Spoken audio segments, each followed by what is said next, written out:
ሰላም ጤና ይስጥልን ተመልካቾቻችን እንደምን ሰነበታችሁ። ዘወትር ቅዳሜ ከቀኑ 5 ሰዓት እስከ 6 ሰዓት በቀጥታ እንዲሁም ሰኞ ከሰዓት ከ11 ሰዓት እስከ 12 ሰዓት እና ሮብ ምሽት ከ4 ሰዓት እስከ 5 ሰዓት በድጋሚ የሚቀርብላችሁ የምክረ ሕግ ፕሮግራም ከአሁኑ ሰዓት ጀምሮ ወደ እናንተ መቅረብ ይጀምራል።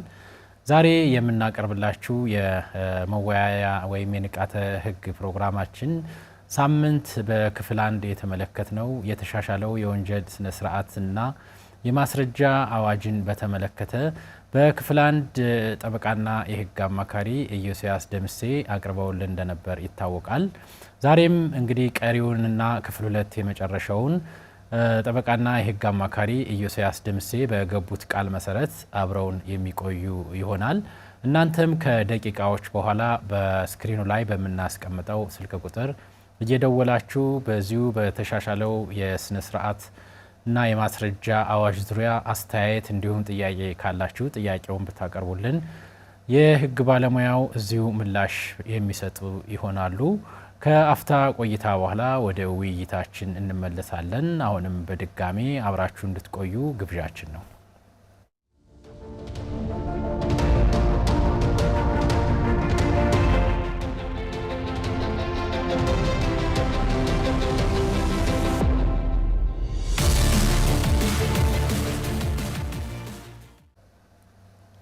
መረጃዎችን ከተመልካቾች ጥያቄ ጋር በአማራ ሚዲያ ኮርፖሬሽን ብቻም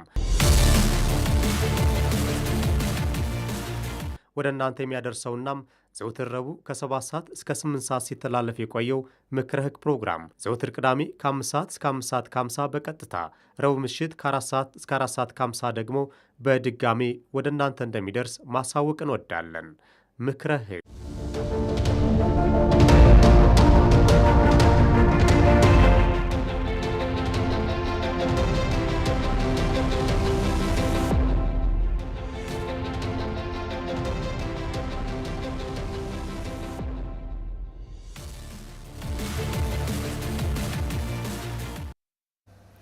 ወደ ውይይታችን ተመልሰናል። ተመልካቾቻችን ጠበቃና የህግ አማካሪ ኢዮስያስ ደምሴ ያው በገቡት ቃል መሰረት ዛሬ በዚህ በተሻሻለው የወንጀል ስነ ስርዓትና የማስረጃ ሕግ አዋጅ ቁጥር 1410/2018 ተብሎ በህዝብ ተወካዮች ምክር ቤት የጸደቀውን አዋጅ በተመለከተ በክፍል 2 ለማቅረብ እዚሁ ስቱዲዮ ስለተገኙ በአዘጋጁ ፍስሐ ማስታወቂያና ብራንዲንግ ስራ እንዲሁም በአማራ ሚዲያ ኮርፖሬሽን ስም ምስጋናችን ላቅ ያለ ነው። እንኳን ደህና መጡ።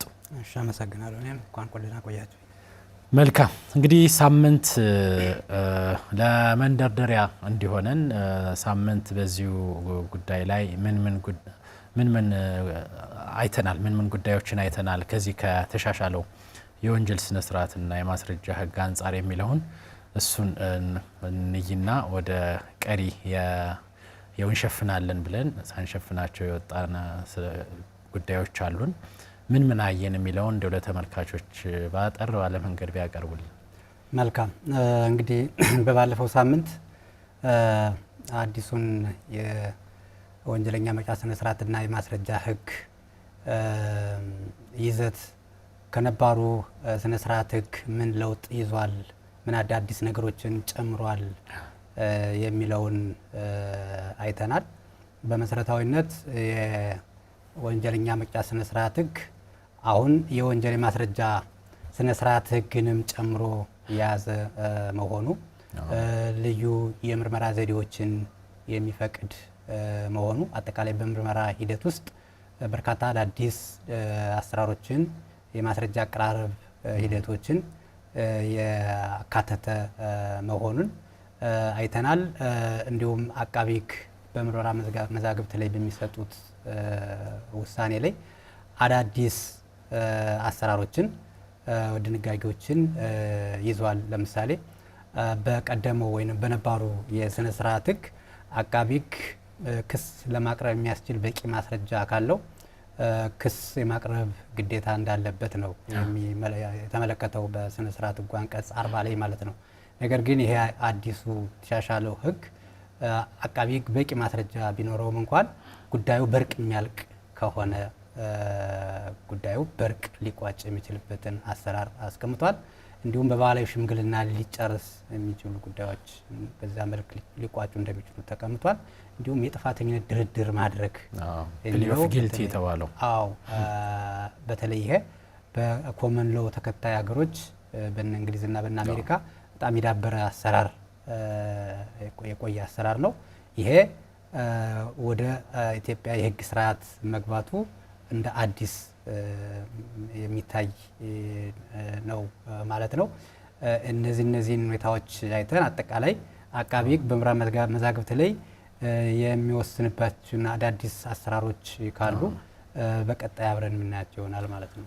መልካም እንግዲህ ያው በርካታ ሀሳቦች ነው ሳምንት ያየ ነው። እንግዲህ በጣም እንደ መሰረታዊነት እየታየ ያለው አንዱ ማስረጃን በተመለከተ እንግዲህ ጊዜውን እየዋጀ ሲመጣ የዲጂታላይዜሽኑ ማህበረሰቡም በዲጂታል ብዙ ነገሮችን እየሰራ ሲመጣ እነዚህም በዲጂታል የሚደረጉ የመረጃ ልውውጦች እንደ ማስረጃ እንደሚቆጠሩ አስቀምጧል። ያው በቴሌግራም በፌስቡክ እንዲሁም በእያንዳንዱ የመላላኪያ ዘዴዎች የሚደረጉት ልውውጦች ማስረጃ ተብለው በፍርድ ቤት ያው በተጠርጣሪው ላይ የጥፋተኝነትና የቅጣት ውሳኔ ሊያሰጡ እንደሚችሉ ተቀምጧል። እንዲሁም አንድ ሰው ተጠርጣሪን በተመለከተ ፖሊስ ስልኩን ለመጥለፍ ወይም እሱ የሚጠቀምባቸውን ዘመናዊ መሳሪያዎችን ለመጥለፍ ሲያስብ በፍርድ ቤት አስፈላጊ ነው ብሎ ሲያስብ በፍርድ ቤቱ ፍቃድ ያን ማድረግ እንደሚችል ሁሉ ሰፋ ያለ የምርመራ አካሄድን አስቀምጧል። እንግዲህ ከቀደመው የወንጀል ስነ ስርዓት ህግ አንጻር ለምርመራ ራሱ ለምርመራ ራሱ ሰፊ አዳዲስ ይዘቶችን ያስቀመጠ ነው። እንግዲህ ወደ ታች ሲወርድ ነገ በኋላ ፍትህን በተቀላጠፈና ጀስቲስን እንግዲህ ፍትህን ያሰፍናል ተብሎ ይታመናል። ከወሰደው ጊዜ አንጻር ለማሻሻል ማለት ነው። እንዲሁ ከዚህ አንጻር አቃቤ ህግ በምርመራ መዝገቡ ላይ ያለው መብት ምንድን ነው የሚለውን የተወሰነ ሲነኩት ነበር። በምርመራ መዝገቡ ላይ እንዲሁ አቃቤ ህግ ከነበረው ሰፊ ስልጣን ተሰጥቶታል። ምንድን ነው እስኪ ያለው የአቃቤ ህግ ስልጣን ብናይ? መልካም እንግዲህ አቃቤ ህግ የምርመራ መዝገብ ከፖሊስ ተጣርቶ እንደደረሰው በቀረበው የምርመራ መዝገብ ላይ የተለያዩ ውሳኔዎችን ይወስናል። ስልጣኖች አሉት። ከነዚያ ውስጥ አንደኛው የምርመራ መዛግብትን መዝጋት በተመለከተ እንግዲህ በዚህ በአዲሱ ህግ አንቀጽ 149 ላይ የተመለከተው ነው። በነባሩ አንቀጽ 39 ላይ የነበረ ድንጋጌ ነው። እንግዲህ በዚህ በቀድሞ ህግ ወይም በነባሩ ህግ መሰረት የምርመራ መዝገብ የሚዘጋው አንደኛ ተጠርጣሪው ከሞተ፣ ሁለተኛ የእድሜው ተጠርጣሪው እድሜ ለወንጀል የማያስከስስ ከሆነ ለምሳሌ ከ9 ዓመት በታች ከሆነ ክስ ምርመራ መዝገቡን ይዘጋል ነው የሚለው። በአሁኑ በዚህ በተሻሻለው ደግሞ ሌሎች ተጨማሪ የምርመራ መዛግብት ግን የሚዘጋበት ሁኔታዎች ተመልክተዋል። ለምሳሌ ጉዳዩ ወንጀል ካልሆነ ለምሳሌ ፍትሐ ብሔራዊ ጉዳይ ከሆነ ምርመራ መዝገቡን ይዘጋዋል ማለት ነው። የወንጀል ፍሬን አያሟላም ተብሎ ሲታመን ማለት ነው። አያሟላም ተብሎ ከታመነ መዝገቡን ይዘጋዋል። ጉዳዩ በይርጋ በይቅርታና በምህረት ቀሪ ከሆነ ምርመራ መዝገቡን ይዘጋዋል ነው የሚለው። ምናልባት ይሄ ድንጋጌ በነባሩ ህግ ላይ በአንቀጽ 42 ላይ የተመለከተ የነበረ የክስ አይቀርም ውሳኔ የሚሰጥባቸው ተብሎ ከተመለከቱት ውስጥ ጉዳዩ በይርጋ በይቅርታ ወይም በምህረት ቀሪ ከሆነ በሚል ተመልክቶ ነበር። ያ ድንጋጌ ቀደም ሲልም ይሄ እኮ ምርመራ መዝገብን የመዝጋት ውጤት ነው እንጂ ያለው የክስ አይቀርም ውጤት ያለው አይደለም የሚል እንትኖች ነበሩ። አሁን በትክክል ወደ ትክክለኛ ቦታው ተመልሷል። ምክንያቱም የክስ አይቀርም ውሳኔ መስጠትና ምርመራ መዝገብን መዝጋት ይለያያሉ ውጤታቸው።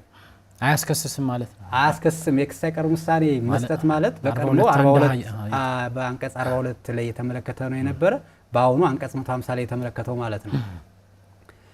ምርመራ መዛግብትን መዝጋት ማለት ያ የምርመራ መዝገብ ከተዘጋ በኋላ በእነዚያ ሁኔታዎች አይመለስም። በዛ ላይ ሁለተኛ ምርመራ የወንጀል ምርመራ ማይጣራም ክስም አይቀርም ማለት ነው።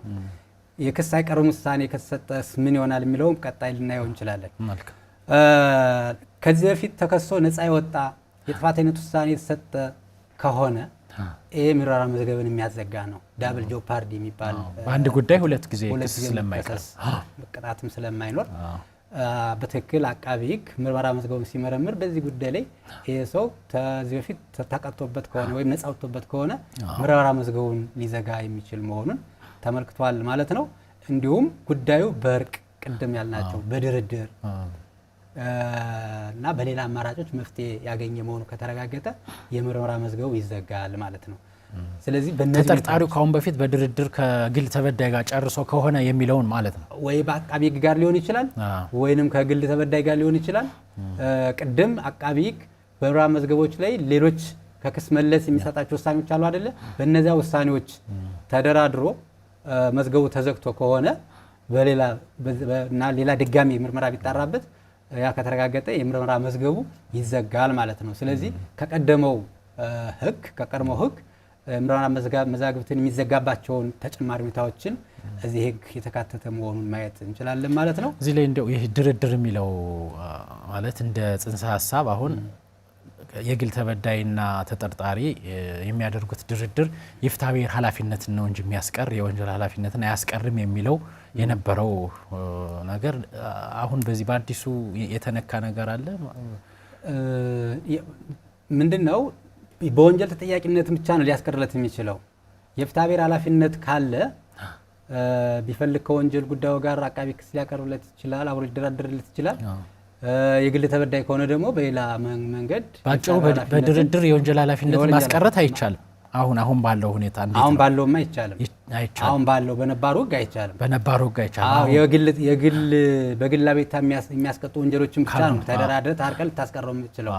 ፍርድ ከመሰጠቱ ከማናቸውም በፊት በማናቸውም ጊዜ በግል ቤታ የሚያስቀሩ የወንጀል ጉዳዮች ከሆኑ ከግል ተበዳይ ጋር ታሪቅ ያለው ብትል ክሱ ማንሳት ትችላለህ፣ ቀሪ ማድረግ ይቻላል።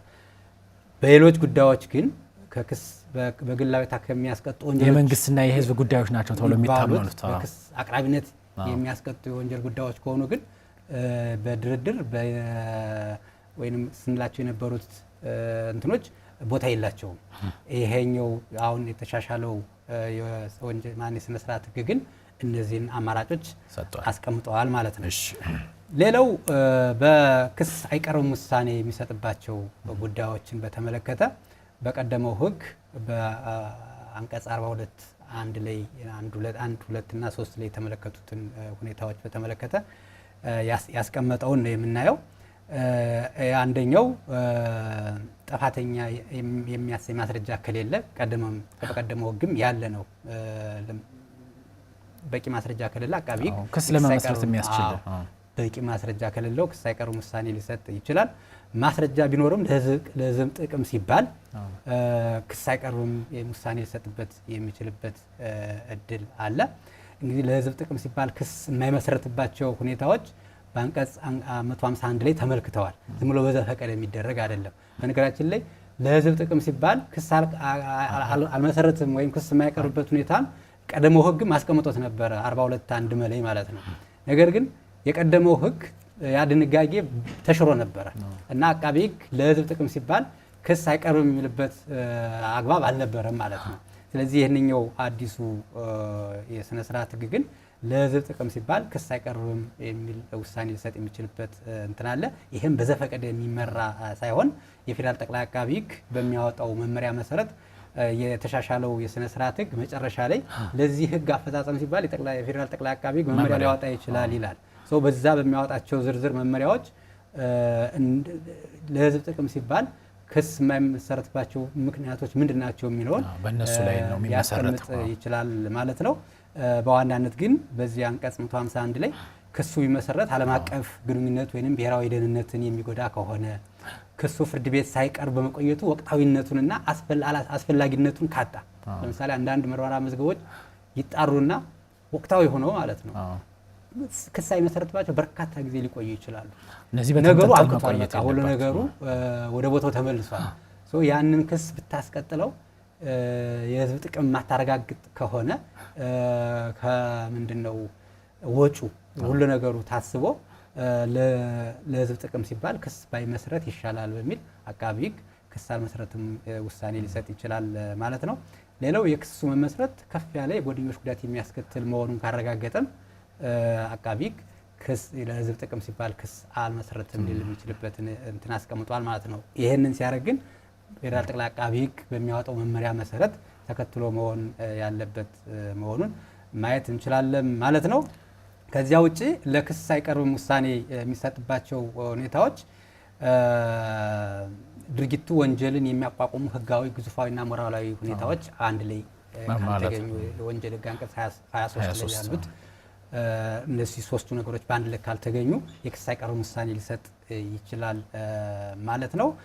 በአራተኛ ደረጃ ተጠርጣሪው ካልተገኘ እና ጉዳዩ በሌለበት የሚታይ ካልሆነ የክስ ሳይቀርብም ውሳኔ ይሰጣል ማለት ነው። በአምስተኛ ደረጃ ያለመከሰስ ልዩ መብት ያላቸው ሰዎች ለምሳሌ የህዝብ ተወካዮች ኢሚኒቲ ራይትስ ያላቸው ወይም የክልል ምክር ቤት አባል ሊሆኑ ይችላሉ፣ ወይም ዲፕሎማቲክ ኢሚኒቲ ያላቸው ሰዎች ሊሆኑ ይችላሉ ተጠርጣሪዎቹ። እነዚህ ያለመከሰስ መብታቸው ካልተነሳ በስተቀር የክስ ሳይቀርብም ውሳኔ ይሰጣል ማለት ነው። ክስ አያቀርብም ማለት ነው። በስድስተኛ ደረጃ ተጠርጣሪው በአእምሮ ወይም በሌላ የጤና ችግር ምክንያት የክርክር ሂደቱን መከታተል ካልቻለ ራሱን መከላከል የማይችል ኢንካፓቢሊቲ ችሎታ ማጣት ማለት እንችላለን። ለምሳሌ በከፍተኛ ህመም ሊሆን ይችላል፣ በአእምሮ ህመም ሊሆን ይችላል፣ በእድሜ መጃጃት ዋትኤቨር ሊሆን ይችላል።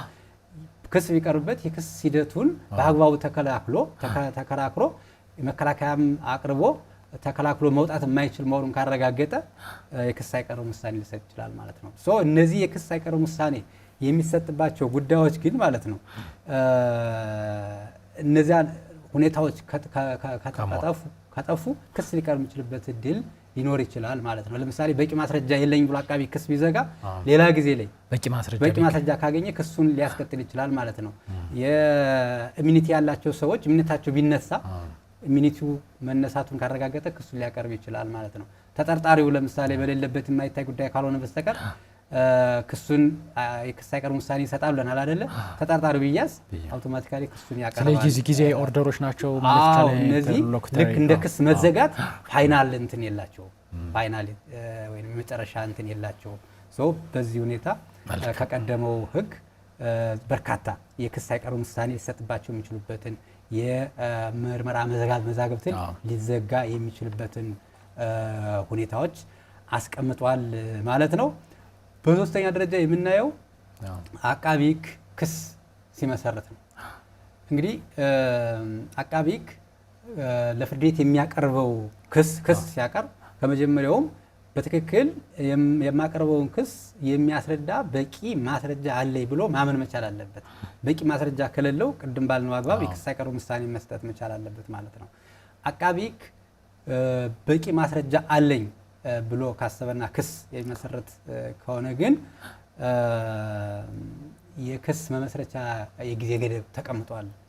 በነገራችን ላይ በነበሩም ህግ አንቀጽ 109 ላይ ማለት ነው በ15 ቀን ጊዜ ውስጥ የሚለው በ15 ቀን ጊዜ ውስጥ ክሱን ያቀርባል ይላል። በ15 ቀን ጊዜ ውስጥ ክሱን ባያቀርብ ግን ምን ውጤት አለው የሚለው ይሄ ማለት ለተመልካቾች ግልጽ ለማድረግ አቃቢ ህግም ሆነ ፖሊስ የያዘው የምርመራ መዝገብ ከተዘጋ በኋላ ፍርድ ቤቱ ለአቃቢ ህግ የሚሰጠው የክስ መመስረቻ ጊዜ ማለት ነው። በዛ 15 ቀን ጊዜ ውስጥ ተጠርጣሪው በማረፊያ ቤት ወይም በማረሚያ ቤት ወይም እንደየሁኔታው ይቆያል ማለት ነው። በዚህ 15 ቀን ውስጥ መስርት ነው። ካልመሰረተ እስካሁን በፊት የሚለቀውም አልነበረም። 15 ቀን አልፎታል ልውጣ አሁንም በዋስትና የተሰጠው ጊዜ አልቋል ሲል ፍርድ ቤቶች ደፍረው የሚሰጡት ትእዛዝ አልነበረም። ይሄንን አሁን ፈቶታል ወይ ነው? ይሄ አሁን አዲሱ ስነ ስርዓት ህግ ይሄንን ችግር ፈቶታል። በምን አግባብ ነው የፈታው? ምርመራ በደረሰው በ20 ቀን ውስጥ 15 ቀን የሚለውን አሻሽሎታል።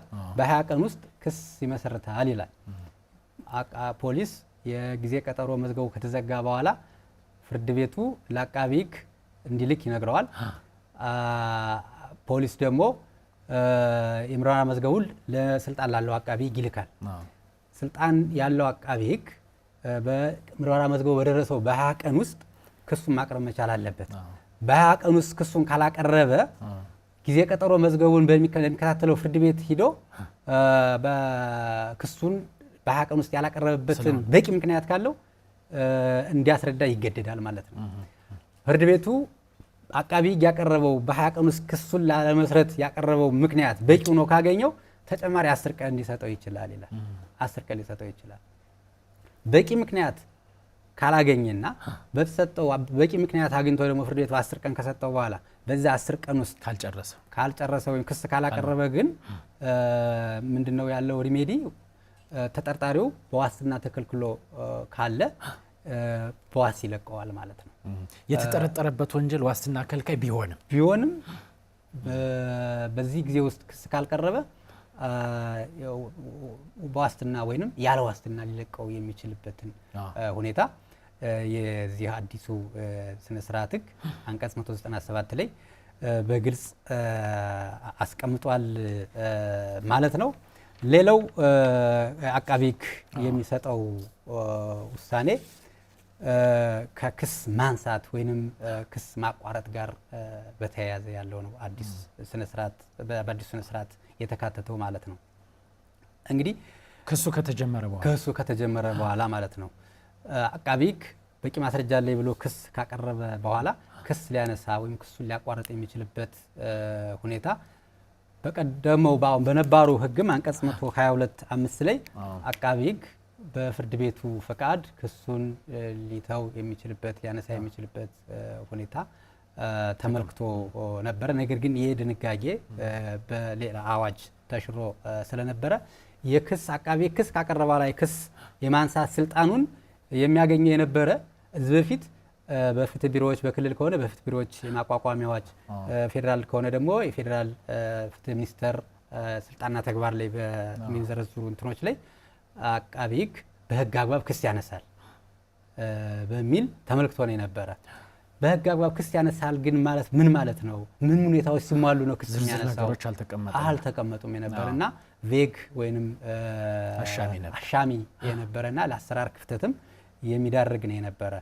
በዚህ በአዲሱ ስነ ስርዓት ህግ ግን ክስ ሊቋረጥ የሚችልባቸው ሁኔታዎች ወይም ክስ ሊያነሳ የሚቻልባቸው ሁኔታዎች ምንድናቸው የሚለውን በአንቀጽ 198(1) እና 2 ላይ በግልጽ አስቀምጧል ማለት ነው። ይኸውም ክርክሩ ከሚቀጥል ክሱ ቢነሳ የህዝብ ጥቅም አለ ብሎ ሲያምን ፍርድ ከመስጠቱ በፊት በማናቸውም ጊዜ ለፍርድ ቤቱ አሳውቆ አቃቤ ህጉ ክሱን ሊያነሳ ይችላል በሚል በንዑስ ቁጥር 1 ላይ ተመልክቷል ማለት ነው። በዚህ አግባብ ለህዝብ ጥቅም ሲባል ክሱን ካነሳ ይህንን ክስ ድጋሚ ማስቀጠል አይችልም።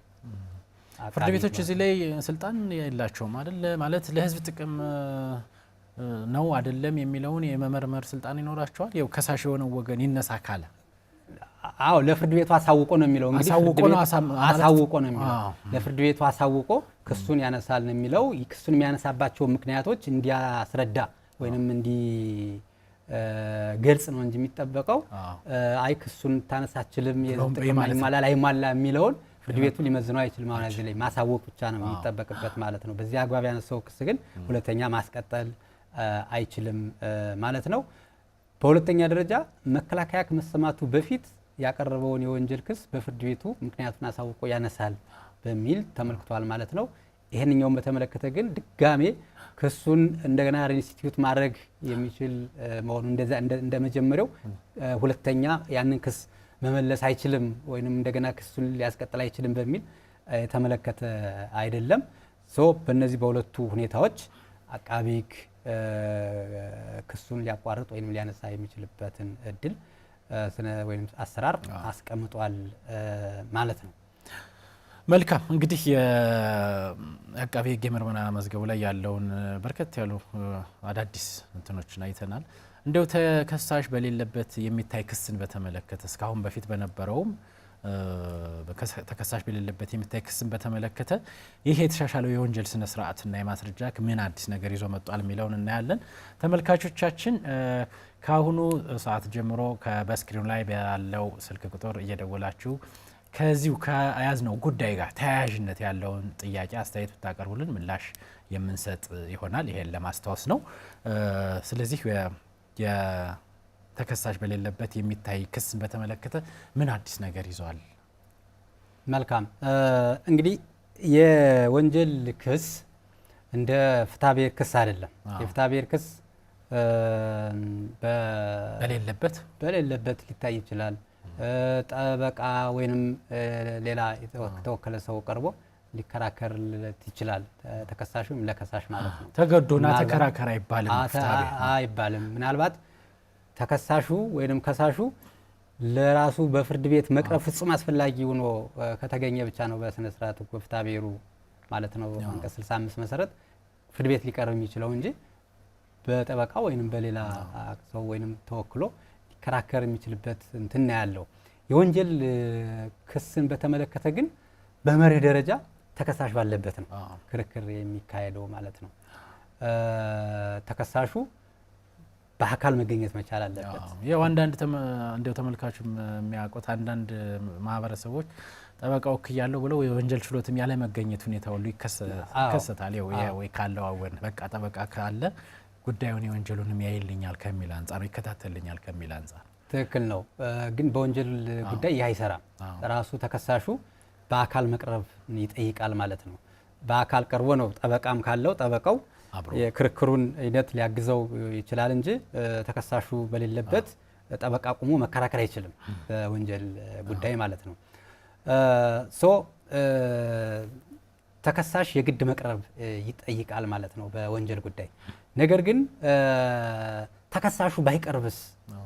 ተከሳሹ ባይቀርብ አጠቃላይ የክርክር ሂደቱ ሊቋረጥ ወይም ሊቆም ይገባል ወይ ወይም ክሱ ላይቀጥል ይችላል ወይ የሚለውን በተመለከተ ግን በልዩ ሁኔታ ተከሳሽ በሌለበት ክርክር ክሱ ሊታይ የሚችልበትን ሁኔታ በነባሩ ሕግም በአንቀጽ 162 እና ተከታዮቹ ተመልክቶ ነው የነበረ።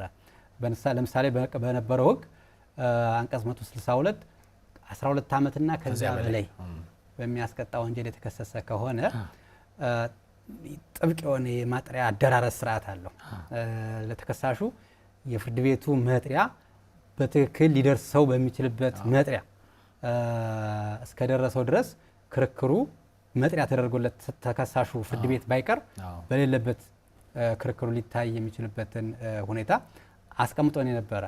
ይህም አዲሱም ስነ ስርዓት ህግ ይህኑ ተመሳሳይ ተከሳሽ በሌለበት ክርክሩ ሊቀጥል የሚችልበትን ስነ ስርዓት አስቀምጧል። ነገር ግን የቅጣቱን መነሻ ግን ከቀደመው አሻሽሎታል። አሁን 7 ዓመት እና ከዚያ በላይ የሚያስቀጣ። ስለዚህ ከ12 ወደ 7 ወርዷል ማለት ነው። አዎ ከ12 ወደ 7 ወርዷል። ምናልባትም ከበፊቱ ህግ አሁን የበለጠ ስትሪክት ሆኗል። ተከሳሽ በሌለበት የሚታዩ ጉዳዮች በርካታ ሊሆኑ ይችላሉ ማለት ነው። ለምሳሌ ቀደመው 12 ዓመት ጣራው ነው ወይንስ መነሻ ቅጣቱ ነው የሚል ክርክሮች ሁሉ ይነሱ ነበረ። ነገር ግን የሰበር ችሎቱ የፌዴራል ጠቅላይ ፍርድ ቤት ሰበር ሰሚ ችሎት በ5 ዳኞች በሰጠው አስገዳጅ ትርጉም መነሻ ቅጣቱን ነው መሰረት የሚያደርገው 12 ዓመት መነሻ ቅጣቱን ነው እንጂ ላይክሊ 12 ዓመት ሊቀጣ የሚችልበት እድል ያለን ተከሳሽ ሁሉ በሌለበት ይታይ ከተባለ ተከሳሽ በሌለበትን ማየት ኦልሞስት በመርህ ደረጃ ተከሳሽ በሌለበት ማየት ክርክርን ማየት ማስቀጠል የሚል እንትን ስለሚኖረው በዛ አግባብ ትርጉም ሰጥቶት ነው የነበረ። ይህ አዲሱ ህግም መነሻ ቅጣቱ እንግዲህ 7 ዓመት እና ከዚያ በላይ የሚያስቀጡ ጉዳዮች ከሆኑ በሌለበት ሊታይ የሚችልበት ሁኔታ አለ። ነገር ግን ይሄ ሲሆን ግን በትክክል ለተጠርጣሪው ወይም ለተከሳሹ በተለያዩ የመገናኛ ዘዴዎች መጥሪያ ደርሶት መሆን መቻል ያለበት ተመልክቷል። ለምሳሌ በቀደመው ጋዜጣን በጋዜጣ ጥሪ ነበር የሚደረግ። አሁን ግን በቴሌቪዥኑ በሬዲዮ ሁሉ ጥሪ ሊደረግለት የሚችል መሆኑን በአዲሱ ስነ ስርዓት ተመልክቷል ማለት ነው። መልካም። ስለዚህ ማህበራዊ ሚዲያንም ሊያካትት ይችላል ማለት ነው። ማህበራዊ ሚዲያን ሜቢ እንግዲህ ሊሆን የሚችለው ምንድነው የጋዜጣ ማነው በፌስቡክ ኦር በሌላ ጥሪ ላይ እንትን ላይ ይችላል። ነገር ግን ብዙ ሰው ሊመለከታቸው ሊያዳምጣቸው ይችላል ተብሎ የሚታሰቡ ሚዲያዎች በዛ አግባብ ጥሪ ከተደረገ እና ጥሪ መደረጉ ተረጋገጠ ተከሳሹ በሌለበት ክርክሩ ሊቀጥል ይችላል ማለት ነው።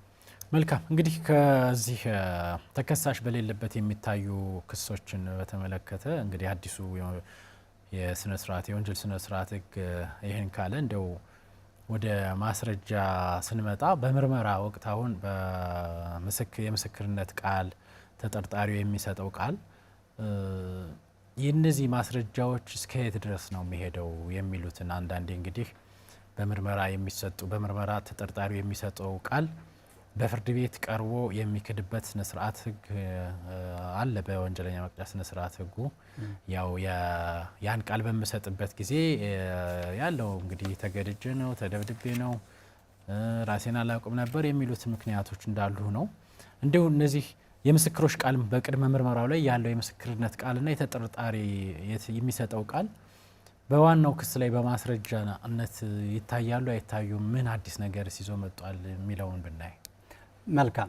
እንግዲህ የፖሊስ ላይ የተሰጠ የምስክርነት ቃል ጋር ስንጀምር ለምሳሌ ፖሊስ ላይ ምስክርነት ቃላቸውን ከሰጡ በኋላ ምስክሮች ክስ በሚቀርብበት ጊዜ ላይገኙ ይችላሉ።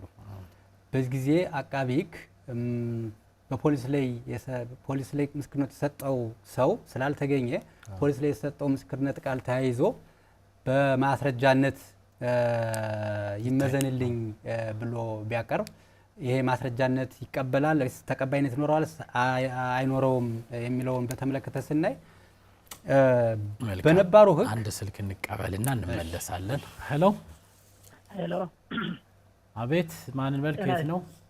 ከሸዋ ጌታነህ፣ አቶ ጌታነህ ተክለማርያም ይባላል። እሺ፣ እስኪ በዚህ ባነሳ ነው ጥያቄ ላይ አቶ ጌታነህ ጥያቄዎት። አመሰግናለሁ። እንትን ነበር አሁን ባለ ጉዳይ ቢቀርስ ያ ተጠርጣሪው ቢቀር የሚል ምስክሮች ቀርበው ምናምን የሚል ነገር መሰለኝ የምሰማውና አሁን እሺ፣ አንድ ሰው ተበድሎ ይከሳል። ተበድሎ ይከስና ምስክሮች እዛ ደግሞ የተቃራኒው አካል ይቀርባሉ፣ የተበዳውም አካል ይቀርባሉ። ሰውየው በቤት ውስጥ ታሞ ሊቀር ይችላል፣ ሐኪም ቤት ሆስፒታል ሆኖ ሊሆን ይችላል፣ ዘመድ ሞቶት ሊሆን ይችላል። በዚህን ሰዓት ፍርድ ቤቱ እንዴት አድርጎ የዛን ሰውዬ መብት ሊያስከብርለት ይችላል የሚል ጥያቄ። በወንጀል ጉዳይ ነው በፍትሐ ብሔር?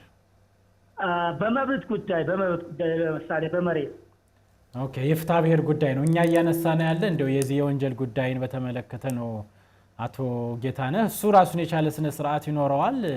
በፍትሐ ብሔር ጉዳይ ራሱ ክስ ያቀረበው ግን እስከ መጨረሻ መከታተል ከአቅሙ በላይ የሆነ ጉዳይ ከገጠመው ደግሞ ያን ማስረጃ በመያዝ መዝገቡ ተዘግቶ ከሆነ የማንቀሳቀስ ካለበት የማስቀጠል ራሱን የቻለ ስነ ስርዓት አለ። ስለደወሉ እናመሰግናለን። እሺ፣ እናመሰግናለን። በሌለበት ሊወሰድበት ያለው ላይ ናቸው። መልካም ምርመራ መዝገቡ።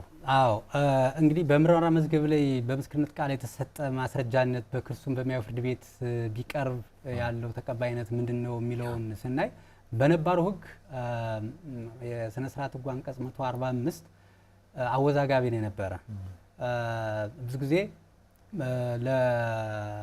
ለፖሊስ ላይ ምስክርነታቸውን ቃል ከሰጠ በኋላ ለክሱም በሚታይበት ጊዜ ምስክሮቹ ሳይገኙ ሲቀሩ አቃቢ ህግ በስነ ስርዓት ህጉ አንቀጽ 30 መሰረት የተሰጠ ምስክርነት ቃል ስላለ እሱ በማስረጃ ይያዝልኝ በሚል አንዳንዱ ፍርድ ቤት ተቀብሎ በማስረጃ መዝኖ ውሳኔ የሚሰጥበት፣ አንዳንዱ ደግሞ ኖ ይሄ 145 ስነ ስርዓት ህጉ የተቀመጠው በማስረጃነት እንዲቀርብ ሳይሆን የምስክርነቱ ቃል ለሌላ ዓላማ እንዲቀርብ ነው የሚያዘው በሚል ውድቅ የሚያደርግበትና አጠቃላይ የተለያየ አሰራር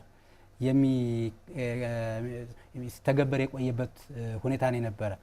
ይህ አዲሱ ስነ ስርዓት ግን ግልጽ በሆነ ሁኔታ ምስክሮች በፖሊስ የሰጡት ቃል በፍርድ ቤት በማስረጃነት ሊቀርብ እንደማይችል በትክክል አስቀምጦታል ማለት ነው። በግልጽ አስቀምጦታል ማለት ነው። ለፍርድ ቤት ሊቀርብ የሚችለው ምን ሲሆን ነው?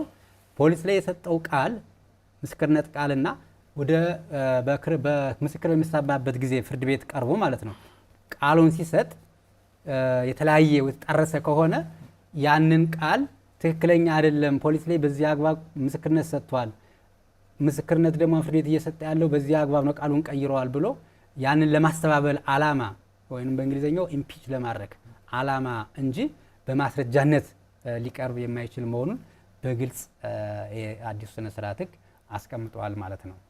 ከዚያ ውጪ የተጠርጣሪን ቃል በተመለከተ በነባሩ ሕግም በአንቀጽ 27(2) መሰረት አንድ ተጠርጣሪ እንደተያዘ ፖሊስ የተጠርጣሪነት ቃሉን የተከሳሽነት ቃሉን ይመዘግባል፣ ይቀበለዋል። አምኖ የወንጀል ድርጊቱን መፈጸሙን አምኖ ቃሉን ከሰጠ አቃቢ ክስ በሚያቀርብበት ጊዜ ፖሊስ ተጠርጣሪ ወይም ተከሳሹ ፖሊስ በሰጠው ቃል አምኖ ድርጊቱ መፈጸሙን አምኖ የሰጠ ስለሆነ ይሄ በማስረጃነት ይያዝልኝ ብሎ ጠቅሶ ያቀርባል ማለት ነው። እንግዲህ ፍርድ ቤቶችም በማስረጃን ሲመዝኑ እንግዲህ ያንን ማስረጃ በሚመዝኑበት አግባብ ሚዛን ውስጥ ከተው ውሳኔ ሊሰጡ ይችላሉ። የአሁኑ የአዲሱ የተሻሻለው ስነ ስርዓት ሕግ ግን ፖሊስ ላይ የተሰጠ የእምነት ቃል እንደታመነ አይቆጠርም በሚል በአንቀጽ 248(3) ላይ በግልጽ አስቀምጦታል ማለት ነው። ስለዚህ በፍርድ ቤቱ የእምነት ክህደቱን ቃል የሚሰጠው ነው የሚታየው። ዴፊኒትሊ እንግዲህ የድንጋጌ ፖሊስ ላይ የተሰጠ የእምነት ቃል እንደታመነ አይቆጠርም ብሎ ሲያስቀምጥ ተጠርጣሪዎች ወንጀልን እንዲያምኑ እንዳይገደዱ ትልቅ የሰብአዊ መብት ጥበቃ የተደረገለት ወይም የተሰጠው መሆኑን ማየት እንችላለን ማለት ነው። አቃቢ ሕግም ክስ ሲያቀርብ እዚህ በኋላ ይሄ የተሰጠ የእምነት ቃል እንደታመነ አይቆጠርም ተብሎ ብሎ ሕጉ ስላስቀመጠ በማስረጃነት አያይዞ የማቅረብ ሁኔታም አይኖርም ማለት ነው። ይሄ ስነ ስርዓት አዲሱ ስነ ስርዓት ሕግ የእምነት ቃል እንደ ማስረጃ ሊቀርብ እና ፍርድ ቤቱም ሊቀበለው የሚችል መሆኑን የሚያስቀምጠው በፍርድ ቤት የተሰጠ የእምነት ቃል ከሆነ ብቻ ነው። መልካም፣ አንድ ስልክ እንቀበልና እንመለሳለን። ሄሎ ጤና ይስጥልን። አብሮ ይስጥልን። ማንን በል? ከየት ነው? አቃቢ ሀብታሙ ነው ከዳንሻ ከተማ አስተዳደር ጽሕፈት ቤት። በጣም እናመሰግናለን። በሙያው ያለ ሰው ስለደወለ አቶ ሀብታሙ እስኪ ያለውትን አስተያየት ወይም ጥያቄ ቢያቀርቡልን ደስ ይለናል። እሺ፣ አመሰግናለሁ። በመጀመሪያ የህግ ምክረ ህግ ፕሮግራማችሁ እጅግ በጣም ህብረተሰባችን ጠቃሚና አስተማሪ ነው ብለን አስተያየት እንሰጣለን። በመቀጠል ግን ሁለት ጥያቄዎች ነበሩ። እሺ፣ የመጀመሪያው ጥያቄ አሁን በአዲስ በተሻሻለው ስነ ስርዓት ህግ አቃቢ ህግ ለህዝብ ጥቅም ሲባል ክስ የሚያቋርጥበት ምክንያትን አሁን እየጠቀሱ ነበረ ጠበቃችን። እሺ፣ ለህዝብ ጥቅም የሚለውን እንዴት ነው ሜጀር ማድረግ የሚቻለው? ለህዝብ ጥቅም የሚለውን እንዴት ነው ማየት የሚቻለው? ምክንያቱም ከሰው ከአቃቢ ከባለሙያ ሊለያይ ይችላልና እንዴት መለየት ይቻላል የሚል ነው። ሁለተኛው ደግሞ በሌለበት ለማየት 12 ዓመት በላይ የሚያስቀጣ ይላል። 12 ዓመት በላይ የሚለው የቅጣት ውሳኔውን ነው ወይስ ድንጋጌ ላይ የተቀመጠውን ነው የሚለውን ማብራሪያ እንዲሰጡበት። እሱ የቆየው ነው። አሁን ወደ 7 ዝቅ ብሏል በአዲሱ። ስለዚህ 7 ዓመቱ የቅጣቱን ነው ወይስ የተጠረጠረበት ድንጋጌው ላይ የተቀመጠውን በሚል እናስተካክለው ጥያቄዎትን። እውነት። እሺ፣ አቃቢ ሕግ ሀብታሙ ከዳንሻ ስለደወሉ እናመሰግናለን። ምላሹን ይከታተሉ። መልካም። የአቃቢ ሕግ ሀብታሙ የጠየቁት ጥያቄ በአዲሱ ሕግ አቃቢ ሕግ ለሕዝብ ጥቅም ሲባል ክስ የሚያቋርጥበት ሁኔታ ተቀምጧል። ለሕዝብ ጥቅም የሚለው እንዴት ነው የሚታየው? ተወሰነ ቅድም ብለናል። አዎ፣ ነገር ግን ለሕዝብ ጥቅም ሲባል ክስ ያቋርጣል ስንል ወይም የክስ ያቀረበ ውሳኔ አይሰጥም ስንል እንዲሁ በዘፈቀደ የሚሰራ እንዳልሆነ አይተናል። አንደኛ ለሕዝብ ጥቅም ሲባል ክስ የሚቋርጥባቸው ሁኔታዎች ስነ ስርዓቱ አስቀምጧል፣ ምን እንደሆኑ ማለት ነው። ቅድም የገለጽኳቸው አሉ። ለምሳሌ የኢንተርናሽናል ግንኙነትን የሚጎዳ ከሆነ ወይንም ደግሞ የወቅታዊነቱን ካጣ ጉዳዩ ማለት ነው፣ ክሱ ክርክሩ ቢቀጥል የጎንዮሽ ጉዳት የሚያመዝን ከሆነ በእነዚህ ሁኔታዎች ለሕዝብ ጥቅም ሲል ክሱን የክስ አይቀርም ውሳኔ ሊሰጥ የሚችልበት ሁኔታ ተመልክቷል። አብረን እንሰጣለን። ከቆምንበት አንድ ስልክ እንቀበልና ሄሎ ሄሎ ሄሎ ሄሎ፣ ማንን በል? ጥያቄዎትን ያቀርቡልን። ከየት ነው? ሄሎ፣ እየሰማነዎት ነው። ጥያቄዎትን። ሄሎ ሄሎ ሄሎ እስኪ ጥያቄዎትን ያቅርቡልን። እየሰማነዎት አይደለም? ሄሎ እሺ፣ ስልኩ ተቋርጧል። ዞሮ መልካም ማነው ከአቃቢ ጋብታሙ ጋር የተነሱ ጥያቄዎችን እነዚህ ሁኔታዎች ሲሟሉና ፌዴራል ጠቅላይ አቃቢ ሕግ በሚያወጣው መመሪያ መሰረት ለህዝብ ጥቅም ሲባል ክስ ሳይቀርብ ውሳኔ ሊሰጥባቸው የሚችሉት አሰራሮች ሊቀመጡ የሚችሉ ዝርዝር ሁኔታዎችን ተከትሎ ሊቀመጥ የሚችል እንጂ እንዲሁ ዝም ብሎ ለዛቸውም አንዱ ያነሱት እንዲያው ከአቃቢ ሁሉም ህግ ባለሙያ ተመሳሳይ እውቀት አለው ማለት አይደለም የሚለውን። ስለዚህ አንዱ አቃቢ ህግ ጉዳዩን የያዘው አቃቢ ህግ ብቻ ስለፈቀደ ክስ የሚነሳበት ለህዝብ ጥቅም ነው ብሎ የሚወስንበት ጉዳይም አይደለም፣ አይኖርም። አንደኛ የአፈጻጸም መመሪያ ይኖራል። እነዚያ መመሪያዎች ሲሟሉ ነው እንግዲህ መመሪያዎች ምን ሊሆኑ እንደሚችሉ ቀጣይ የምናያቸው ይሆናል ሲወጡ ማለት ነው።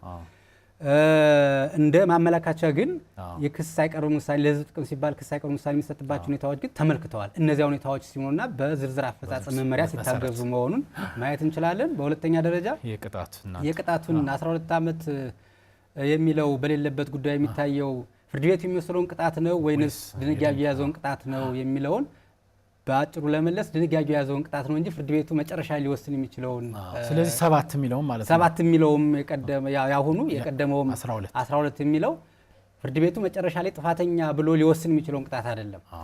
አሁን ክስ የቀረበበት ድንጋጌ የያዘውን ቅጣት መነሻ ነው የሚታየው ማለት ነው። ምላሽ ሰጠናል። ከዚህ አንጻር እንግዲህ የተጠርጣሪና የምስክርነት ቃል በተመለከተ የእምነት ክህደት ቃሉ በፍርድ ቤት መጠየቅ እንዳለበት አየን። እንደው እስኪ ወደ አቃቤ ሕግ የማስረዳት ሸክምን በተመለከተ ይህ የተሻሻለው የስነ ስርዓት እና የማስረጃ ሕግ የማስረዳት ሸክምን በተመለከተ ምን አዲስ ነገር ይዞ መጣል ከነበረው ወይስ ያለው ነው የተብራራ ነው? መልካም እንግዲህ የማስረዳት ሸክም ስንል በፍትሐብሔርና በወንጀል ይለያያሉ። ፍትሐብሔር አንድ ስልክ እንቀበልና እንመለሳለን። የማስረዳት ሸክም እሺ። ሄሎ ማንን በል ከየት ነው? ጥያቄዎትን ያቅርቡልን። የዋላሸት አዲስ ከጎርጎራ። እሺ አቶ የዋላሸት ከጎርጎራ። እሺ ጥያቄዎትን ጥያቄው ይህን መሬት ይዞታችን ነገር ያከናውንናል ለማለት ፈልጌ ነው መሰለህ። ከአሁን ቀደም እናታችን ከሌላ እሺ አቶ የዋላሸት ዛሬ እየተወያየን ያለ ነው የተሻሻለው የስነ ስርዓትና የማስረጃ ሕግን በተመለከተ ነው። በዚህ በመሬት ይዞታና የወራሽነትን ጉዳይ በተመለከተ በሌላ ፕሮግራም የምናቀርብ ስለሆነ ያን ፕሮግራሙን ጠብቀው እንዲደውሉ እናሰናብተውታለን። ስለደወሉ እናመሰግናለን። እሺ እንቀጥል። መልካም የማስረዳት ይቅርታ አንድ ስልክ እንቀጥል። የመጨረሻችን ስልክ ነው። እሺ ሄሎ አቤት ማንን በል ከየት ነው? ከአሳሳ መንግስቱ ይልማ። ማን አሉን? መንግስቱ ይልማ ከአሳሳ ነው። እሺ አቶ መንግስቱ እስቲ ጥያቄዎትን ያቅርቡልን በዚህ ባነሳ ነው አርዕስት ዙሪያ። በአረሳችሁ አርዕስት ላይ ወንጀልን ነገር ማንሱት የአሳሳ ጋቃቦች መጥቶ እየሰማነዎት አይደለም አቶ መንግስቱ? የወሰነውን ወደ ወንጀል መልሱና። እሺ አቤት እየሰማነው። እስኪ እንደገና ይንገሩን። ማን የወሰነውን አሉ? ፍርድ ቤት ሰበር ድረስ የወሰነውን። እሺ ፍርድ ቤት የወሰነው ውሳኔ የወንጀል ጉዳይ ነው የፍትሐብሔር ነው? ወደ ወንጀል መልሱና አቃቤ ሕግ ሄሎ እየተሰማማን አይደለም። እስኪ አቶ መንግስቱ እስኪ እንደገና ይደውሉ። እየሰማነውት አይደለም ጥያቄውን አይሰማም። ስለዚህ የማስረዳት ሸክምን በተመለከተ እንቀጥል። መልካም የማስረዳት ሸክምን በተመለከተ እንግዲህ አንድ ከሳሽ የሆነ አካል ያቀረበውን ክስ በምን ያህል ደረጃ ነው ማስረዳት ያለበት የሚለውን መርህ ነው የሚመለከት። ለምሳሌ ፍትሐብሔር ከሆነ የተሻለ ማስረጃ ከሳሽ ነው ተከሳሽ የተሻለ ሚዛን የሚደፋ ማስረጃ ያቀረበ የሚለውን ነው። የወንጀልን ጉዳይ በተመለከተ ግን በመጀመሪያ የማስረዳት ሸክሙ በአቃቢ ሕግ ላይ ነው የሚወርቀው። ያቀረበውን ክስ አቃቢ ሕግ ማስረዳት መቻል አለበት። የሚሰሙ የመጀመሪያ የአቃቢ ሕግ ማስረጃዎች ናቸው። አቃቢ ሕግ ግን ሲያስረዳ ግን የማስረዳት ሸክሙ በምን ያህል ደረጃ ነው የሚለውን በተመለከተ የነባሩ ሕግ ግልጽና በቂ በሆነ ሁኔታ በሚል ነበር ተደንጎ የነበረ 141 ላይ ማለት ነው። አቃቢ ሕግ ግልጽና በቂ በሆነ ሁኔታ ካላስረዳ ፍርድ ቤቱ መከላከል ሳያስፈልገው ተከሳሹን በነፃ ያሰናብተዋል በሚል ተመልክቶ ነው የነበረ። ያውኑ አዲሱ የተሻሻለው ሕግ ግን አቃቢ ሕግ የማስረዳት ሸክሙን ከምክንያታዊ ጥርጣሬ በላይ ማስረዳት አለበት በሚል በግልጽ አስቀምጦታል ማለት ነው። እንግዲህ በአሰራር እንግዲህ ፍስሐ እንደምታስተውለው ፍርድ ቤቶቻችን ውሳኔ ሲሰጡ ከጥርጣሬ በጸዳ መልኩ አቃቢ ሕግ አስረድተዋል ምናምን ብለው ይገልጻሉ። ነገር ግን የነበረው የስነ ስርዓት ሕግ የማስረዳት ሸክም ከጥርጣሬ በላይ በጸዳ መንገድ አይደለም የሚለው ቅድም መገለጽ ግልጽና በቂ የሆነ ማስረጃን ማቅረብ ነው የሚጠይቀው ማለት ነው። ከዚህም ጋር ተያይዞ የተከሳሽን የማስረዳት ሸክም የማስተባበል ደረጃ ምን ያህል ነው የሚለውንም የቀደመው ሕግ አያስቀምጥም። የአሁኑ ሕግ ግን ማለት ነው ምክንያታዊ ጥርጣሬ መፍጠር ነው የሚለው። ያ ማለት ነው ከመጀመሪያው አቃቢ ሕግ ከምክንያታዊ ጥርጣሬ በጸዳ በላይ ከበቂ ጥርጣሬ በላይ ካላስረዳ ምንም ትንሽ የሆነ ዳውት ካለም የጥርጣሬው ተጠቃሚ ተከሳሽ ነው የሚሆነው፣ በነፃ ልቀቅ ነው የሚለው። አቃቢ ሕግ ከበቂ በላይ አስረድቶ ተከሳሹ ግን እንዲከላከል ተብሎ መከላከያ ካቀረበ በኋላ ያቀርባቸው ማስረጃዎች የመከላከያ ማስረጃዎች በቂ ጥርጣሬ ምክንያታዊ ጥርጣሬን የሚፈጥሩ ከሆነ ተከሳሹን በነፃ ይሰናበታል ማለት ነው። ምናልባት ከዚህ አንጻር እንግዲህ የማስረዳት ሸክም እንግዲህ አዲስ ጽንሰ ሀሳብ ነው። እንደው ባለችን የመጨረሻ ደቂቃ ፍርድ ሪቪው ኦፍ ጀጅመንት የሚባለው ምን አዲስ ነገር ይዞ መጥቷል የሚባለው የፍርድን ክለሳ ነው የሚባለው በአማርኛ እሷን አቅርበን ብንጨርስ መልካም። እንግዲህ ይህ ጥያቄ ባለፈው ሳምንት በአሰራር ደረጃ የሚገጥሙ ሁኔታዎችን አንስተው ዲስከስ አድርገንበታል። የመጨረሻ ፍርድን እንደገና ማየት በተመለከተ የነባሩ ስነ ስርዓት ሕግ በግልጽ ያስቀመጠው ነገር አልነበረም። አንድ ሰው ከተፈረደበት በኋላ የፈጸመው ወንጀል ወይም ወንጀል የተፈጸመበት ሰው ቢመጣ ለምሳሌ ወይም ወንጀሉ እንዳልፈጸመ በትክክል ቢረጋገጥ ጣፈንታው ምን ሊሆን ይችላል የሚለውን ስናይ የቀደመው ሕግ በግልጽ ስላላስቀመጠ ብዙ ፍርድ ቤቶች እንደዚህ አይነት አቤቱታዎችን ግልጽ የለም በሚል ውድቅ እያደረጉ በይቅርታ ፎርም እየሞላ እንዲወጣ የሚደረግበት አሰራር ነበረ። ትክክል ያልሆነ ማለት ነው። የአዲሱ የተሻሻለው ስነ ስርዓት ሕግ ግን ይሄንን ስነ ስርዓት ወይንም ይሄንን አሰራር በትክክል አስቀምጧል። አንቀጽ 356 ከ359 ባሉት ማንኛውም የጥፋተኝነት ፍርድ የተሰጠ ፍርደኛ የመጨረሻ ፍርድ እንዲታይ ማመልከቻ ሊያቀርብ የሚችል መሆኑን ይሄም የሆነው ጥፋተኝነት ከሰጠ በኋላ ነፃ የሚያደርግ ማስረጃ ቢገኝ ከፍርድ በኋላ በሳንሳዊ ዘዴ የተገኘ እውነት እንደሆነ ቢረጋገጥ ከጉዳዩ ጋር ጉዳዩን የያዘው ዳኛ ከጉዳዩ ጋር በተያያዘ በወንጀል ጥፋተኛ ሆኖ ቢገኝ ወይም በጉዳዩ ላይ ሌላ ሰው ከፍርድ ቤት ውጭ በሆነ ሁኔታ ድርጊቱን የፈጸምኩ ነኝ ብሎ ያለ ምንም ጥርጥር እምነቱን ቢሰጥ ያለ ወንጀሉ ነው ያለ አበሰው ነው የገባ ብሎ ቢመጣ ማለት ነው። አዎ በእነዚህ ሁኔታዎች የተሰጠ ፍርድ እንደገና ሊነሳ የሚችልበት ሁኔታ አለ። ይሄን ብቻ ሳይሆን መንግስት ይህን ሰው ፍርዱን አይቶ በነፃ ከማሰናበት ባለፈ ካሳ የመስጠትም የሞራልም ሆነ በመታሰሩ ምክንያት ለደረሰበት የንብረት ኪሳራ ካሳ የመክፈል ሁኔታና ይሄም አዲስ ሀሳብ ነው። አዎ ሁኔታና ይቅርታም መንግስት ሊጠይቀው የሚችል መሆኑ ተመልክቷል ማለት ነው።